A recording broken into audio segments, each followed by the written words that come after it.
Hello hi नमस्कार friends Navratri आपण मानक बहुत बहुत स्वागत। आज आसतु बनैबा नवरात्रि स्पेशल गोटे रेसिपी जोटा कि आमर मिलेट उपरे आम आज बनैबा। एमिति मिलेट्स बहुत खाइले हेल्थ बेनिफिट अछि। ता सहित पूजा पाठर एमिति उपास व्रत बा फास्टिंग करी आपण माने या को एन्जॉय कर पारिबे। ता सहित पूजा भी लगे पारिबे। तो चलंतु स्टार्ट करिबा आज रेसिपी। सेति पई मी एठी नै जाइछि रागी बा माड़ुआ बा मांडिया एमती अलग अलग स्टेट रे अलग ना रे अच्छी। तो आपण मैंने ए जिनस को देखी नियंतु तो से अनुसार बनइबे। तो फ्रेंड्स एठी कम से कम 2 कप नहीं जाइथिली ताकू भल भाव धोई करी सुखई करी रखी देइथिली। एबे ताकू आमे ग्राइंडर रे एंडी पाउडर करी नहीं आसीबा। ए पाउडर ही हमर दरकार हबो। ताकू भल भाव पालिश करी एमिति चलै नबा जो खदड़ अंश को ताकू बाहर कर नबा।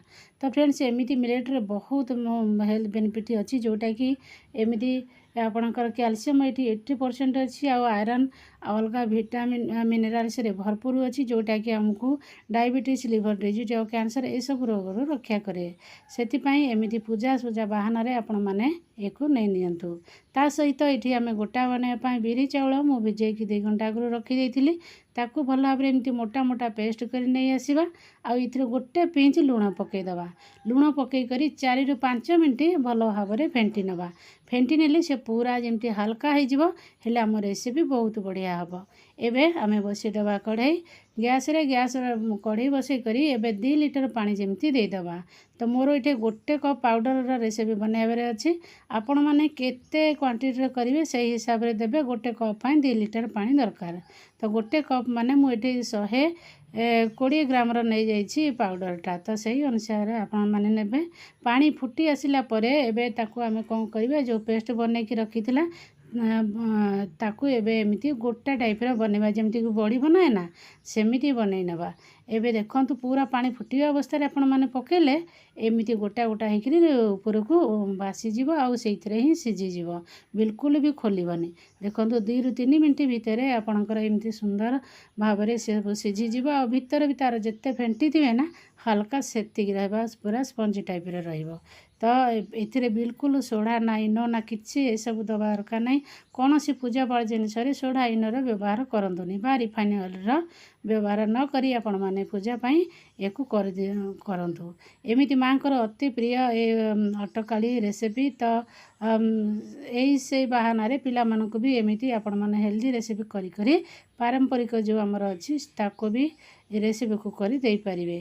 तो फ्रेंड्स एठी आमर आउ टिके एथिरे वासना और स्वाद बढ़िया पाई एठी आमे अदरक खंडे आउ गोलमरिच गोटे चामच को गुंड करी नहीं आसीबा। एठी आमे किछि दे देबा नडियारा एमिति पतला पतला करी कटिंग करी दे देछि। ता सहित 2टी तेज पत्र दे देछि। आ गुड़ को एठी 350 ग्राम मोठी नहीं जाइछि एको देई करी एबे आमे गैस पूरा फुल कर दबा।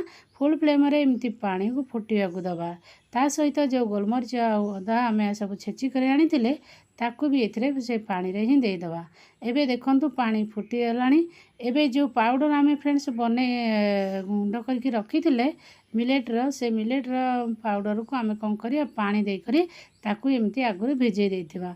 भिजे देले एथिरे कोन हबो से भलो भाव रे फुलिकी थिबो आ जेति कि खदड़ अंश थिबो तळे जमे जीवो।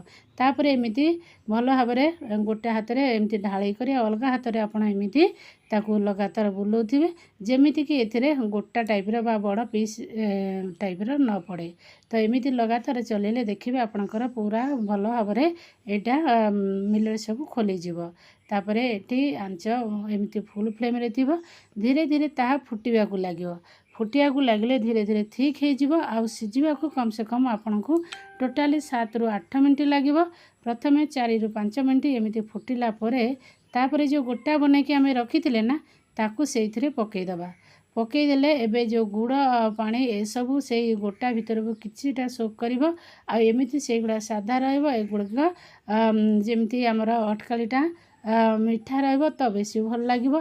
ता सहित आउ टिके वासना और फ्लेवरफुल करिया पई आमे एठे अलैच 3 ରୁ 4 टिके छेची करी देई दबा। देला परे आउ 2 मिनिट आमे फुटै नबा। एबे एको कोन करिवा देखंतु एमिति जदि आपण प्लेन पूरा बनैया को चाहछंती आपण माने बनै परिबे। आ इथिरे छुंको दबा को हेले एबे ता कढ़े को साइड करी आमे इथिरे टिके ଛୁଙ୍କ ଦେଇଦେବା। ଛୁଙ୍କ ପାଇଁ ଫ୍ରେଣ୍ଡସ୍ ଏଠି ମୁଁ ନେଇଯାଇଥିଲି 2 ଚାମଚ ଘିଅ, ଯେଉଁଟା ଘରେ ଗାଈ ଘିଅ ଥିବ ସେଇ ଘିଅକୁ ନେବେ। ହେଲେ ପୂଜା ପାଠରେ ନା ଭଲ ସ୍ମେଲ୍ ଆସିବ। ତାପରେ ଏଠି ଆମେ କ'ଣ ଦେଇଦେବା, ଏଠି ଜିରା ଦେଇଦେବା 1 ଚାମଚ। ବାସ୍ ଏଥିରେ ଆଉ କିଛି ଦେବା ଦରକାର ନାହିଁ। ହଁ, ଏଥିରେ ଯଦି ଫ୍ରେଣ୍ଡସ୍ ଅଲଗା କିଛି ଡ୍ରାଏ ଫ୍ରୁଟ୍ସ ଆପଣ ଯେଉଁ ଆଡ଼୍ କରିବାକୁ ଚାହାନ୍ତି ହେଲେ କରିପାରନ୍ତି। ତ ଏମିତି ସାଧା ସିମ୍ପଲ୍ରେ ବି ଆପଣ ଯେକୌଣସି ଟାଇମ୍ରେ ବି କରିକି ଖାଇପାରିବେ। ଆଉ ଏମିତି ଅଷ୍ଟମୀ ପୂଜାରେ ତ ମାଆଙ୍କର ଅତି ପ୍ରିୟ ଏ ଅଟକାଳି, ତ ଆପଣମାନେ ପୂଜା ବି କରିପାରିବେ। ଦେଖନ୍ତୁ ବିନା ରିଫାଇନ୍ ଅଏଲ୍ରେ ଏବେ ଆମର ହେଇଗଲା ଅଟକାଳି ରେଡ଼ି। ଦେଖନ୍ତୁ ଏବେ ତାପରେ ଯେଉଁ ବ୍ୟାଟର୍ ଟିକେ ବଞ୍ଚିଥିଲା ତାକୁ ଆମେ ସେ ମିଲେଟ୍ର ଅଳ୍ପ ମୁଠେ ପାଉଡ଼ର ପକାଇକି ଆଉ ଟିକେ ପାଣି ଦେଇକିରି ଆଣ କରିଦେବା। ଆଉ ଘିଅ 2 ଚାମଚ ଦେଇକରି ଏଇଭଳି ଆପଣମାନେ ଛିଲ୍କା ବା ଚକୁଳି ବି କରିପାରିବେ ତା ସହିତ ପୂଜାରେ ଭୋଗ ଦେବା ପାଇଁ। ଏବେ ଫ୍ରେଣ୍ଡସ୍ ଦେଖନ୍ତୁ ଏକୁ ଆମେ କ'ଣ କରିବା, ଏପଟ ସେପଟ ଲେଉଟେଇକି ଏଇପରି କରିନେବା। ତ ଆପଣ ଛୋଟ ଛୋଟ ଚାହିଁଲେ ଛୋଟ ଛୋଟ ଗୋଲ ଗୋଲ ବରା ବି କରିପାରିବେ। ଏ ଯେମିତିକି ଆଗରୁ ମାଆ ମାନେ ସବୁ କରୁଥିଲେ ଅଟକାଳି ଆଉ ଛୋଟ ଛୋଟ ସେକା ବରା ଘିଅ ଦେଇକରି, ସେହିପରି ବି ଆପଣ ଛୋଟ ଛୋଟ ସେକା ବରା ବି କରିପାରିବେ। ତ ଯେମିତିକି ଆମର ଦୁର୍ଗା ଅଷ୍ଟମୀ ହେଲା ଆଉ ଦଶହରା ଦିନ ଏସବୁ ପୂଜା କରାଯାଏ।